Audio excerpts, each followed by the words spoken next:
اعوذ باللہ من الشیطان الرجیم، پناہ مانگتا ہوں اللہ کی شیطان مردود سے۔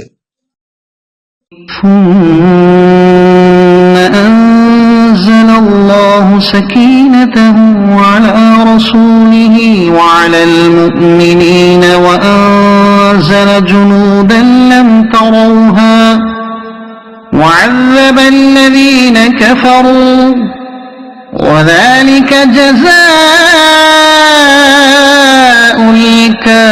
الكافرین۔ پھر اللہ نے اپنے رسول پر اور اہل ایمان پر اپنی تسکین نازل فرمائی، اور اس نے ایسے لشکر اتارے جو تمہیں دکھائی نہیں دیتے تھے، اور اس نے کافروں کو عذاب دیا، اور کافروں کو یہی سزا ہے۔ Then Allah sent down His tranquility upon His messenger and upon the believers, and sent down soldiers, angels, whom you did not see, and punished those who disbelieved, and that is the recompense of the disbelievers. صدق اللہ العظیم۔